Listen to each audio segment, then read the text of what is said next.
एक वर्ड आता है, वो है प्रारब्ध। हम्म। तो एग्जैक्टली क्या है? संचित कर्म, अप्रारब्ध, प्रारब्ध। एक मैं आपको उदाहरण देता हूं।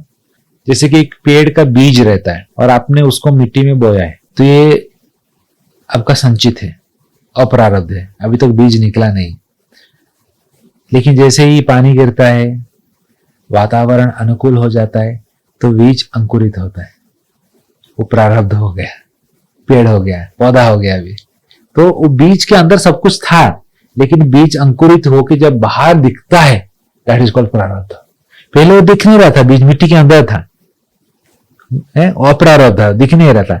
लेकिन जब दिख गया सबको, प्रारब्ध है। एक बार वो फ्रक्टिफाई हो जाता है तो फिर उसके ऊपर जीना है। कोई एक बार जन्म ले लिया करोड़पति के घर में, प्रारब्ध हो गया उसका।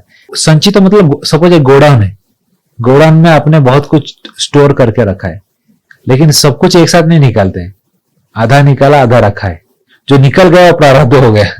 ठीक है ना। वो जो गोडाउन में बचा है वो अप्रारब्ध है, निकला नहीं हो। भगवान भी नहीं चाहते कि सब कुछ निकल जाएगी, क्योंकि हम लोग हैंडल भी नहीं कर पाएंगे। और कभी कभी ये जो संचित कर्म एक जीवन में भी नहीं आता है, उसके लिए भोगने के लिए 2-3 जन्म लगता है। तो इस प्रकार कर्म इज वेरी कॉम्प्लेक्स, और धीरे धीरे धीरे धीरे उसका रिजल्ट आते रहता है। तो बेसिकली देखो, प्रारब्ध जो हो गया उसको हम कुछ नहीं कर सकते। हाँ, लेकिन अप्रारब्ध जो है, गोडाउन में जो संचित कर्म है, उसको चेंज कर सकते हैं। जो अभी तक फ्रक्टिफाई हुआ नहीं, बीज जो मिट्टी के अंदर है, अभी तक पेड़ हुआ नहीं, उसको चेंज कर सकते हैं। बीज को जला कर खराब भी, नष्ट भी कर सकते हैं, तो पेड़ होगा ही नहीं। तो इसीलिए बोला जाता है, जब हम भक्ति कर्म करते हैं, जब हम भगवान का भक्ति करते हैं, भगवान का भक्ति करने से ये जो अप्रारब्ध कर्म रहता है वो नष्ट हो जाता है।